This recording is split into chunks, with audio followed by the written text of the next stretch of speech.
Good afternoon. My name's Julie Ainsworth, and I am going to be talking you through a Year 9 lesson, which is an introduction to narrative and creative writing.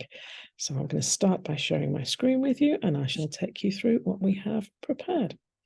So if I open this up for you, what we're going to be looking at today is, from the very beginning, when we're doing writing, it's always really important to think why. What am I doing it for? Who am I doing it for? One of the ways that I tend to get students to think about this is I would say to you, so you have a choice. You're sitting on the sofa with a packet of chips and watching a film, and you have the choice of doing that or creating a piece of writing. What is it that's going to motivate you to do that piece of writing and leave the sofa behind? So these are the questions that we're going to be looking at a little bit, and I'm going to be encouraging you to consider each time you do a piece of writing, because of course it will have an impact on how the writing develops. So why am I writing it? This could be, and here we would discuss with the student and get the student to give us some ideas of why a student might be writing. So it might be to persuade, it might be to argue, it might be to entertain, to make us laugh, to make us cry, lots of different things. Also, getting the student to look at who it's for. If you're writing a piece for your principal at school, it might be different to the way you're writing it if you're trying to entertain your friends. And that is going to inform the style that you write in. So that's one of the things that we will be looking at during this piece of study. And this is a little table that you can fill in when we move on to the writing part. So what are you writing? Who is it for? And why? The 3 W's of writing. Let's go down. When we're writing, we're going to start by looking at some creative writing. So let's have a little look at this picture and think about how we might describe this in a piece of creative writing. I could say it's a fire. It looks hot. It looks big. But we're going to pop all of those kinds of words away, and we're going to think about how, without using words like hot and fire, we can create an image, something that if I was to close my eyes, I could see it, I could hear it, possibly even smell what you're talking about or what you're writing about. So let's have a little look at this. So with the student, we would brainstorm some words and see what we could come up with to describe a bonfire. An example might be, and something that we would work towards creating, is a short text, something like this. The bonfire was frightening. There were clouds of acrid smelling black smoke billowing out of control, disappearing into the night sky. The orange-red flames leapt in a grotesque dance as if trying to escape the crackling wood logs. Sparks spat savagely at us as we tried to avoid their wrath. And at last the bonfire died down until only glowing embers remained.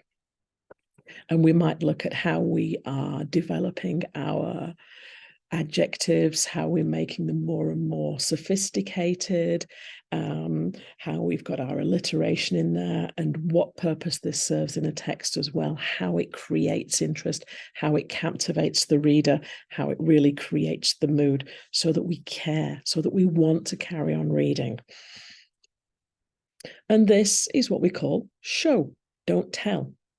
So, for example, if a room is empty, if a room is vacant, I don't want to hear that the room is empty. I want you to tell me what about it would make it obvious from the very beginning. So once again, here we have the door opening with a resounding echo that seemed to fill the house.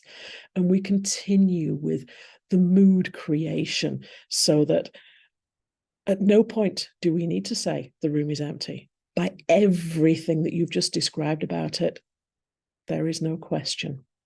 So again, with the student, we would take more time looking at this, pulling it to pieces, saying what there is that would make it very, very clear that it was empty.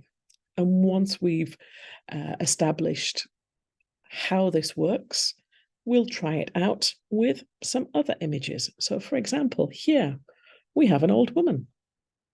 How, without using the word old, or even possibly the word woman, could we really, really get this image across so that I don't need to see the photo that's over on the left-hand side of the screen?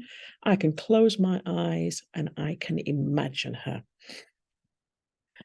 Same thing here. Show, don't tell. She was happy and she jumped. So what could we use? And this is where, as a student, I will be asking you to come up with your own piece that is similar to the pieces that we've just looked at, that we've created, that we have studied together.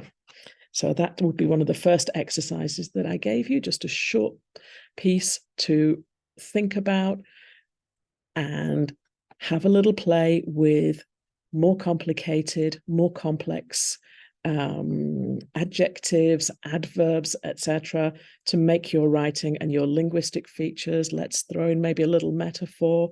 If we need to look at metaphors and what they are, we can discuss that, similes, etc. After this, we're going to start looking at slightly longer texts, but that extend on the idea of what we've just been working on. So we've just started on our very, very short texts, taking just an element and describing it.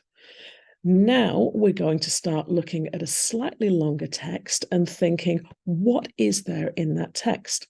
Because once we understand how it's put together, we can use that to create our own. And that's what you're going to be doing later. So let's have a little look at this one, The Village by the Sea. What we've done here is already we have annotated all of the nouns.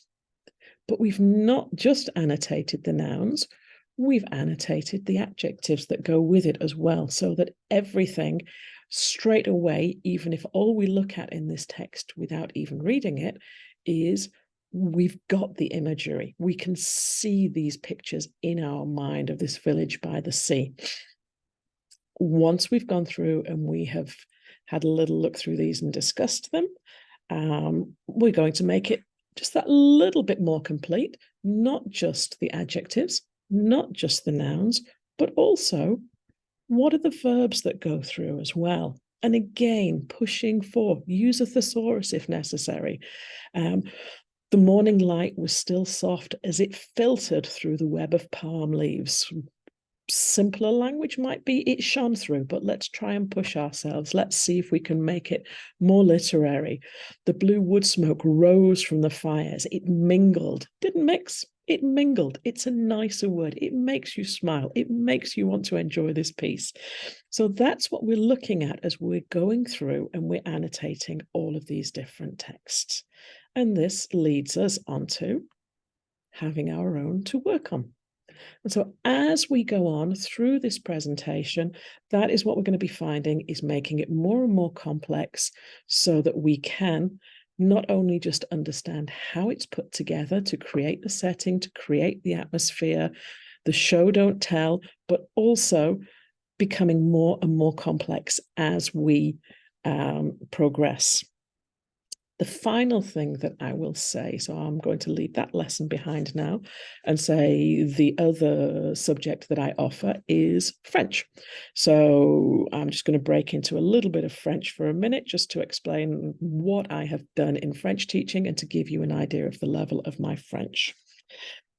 Donc, j'ai vécu pendant presque 20 ans en France. J'étais professeur pour l'éducation nationale en France et pour la plupart, j'étais professeur d'histoire géo jusqu'au baccalauréat où j'ai enseigné et en anglais et en français l'histoire géo dans les lycées.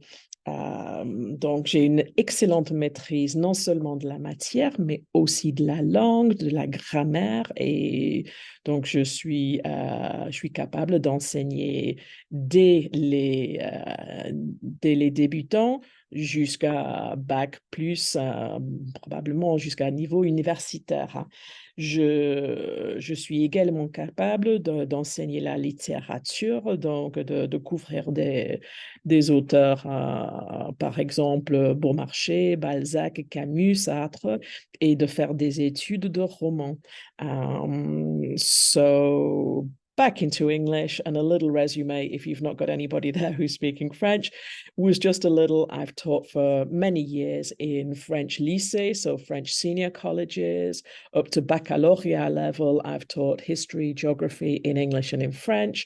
And also I've got an excellent grasp of French grammar, French language, culture, and have taught literature, including authors such as Beaumarchais, Sartre, Balzac, Camus, etc. And that's coming up to 11 minutes, so I shall apologize for my time management skills. But other than that, I hope that gives you everything that you need to make your judgment. I look forward to hearing from you. Have a good day. Goodbye.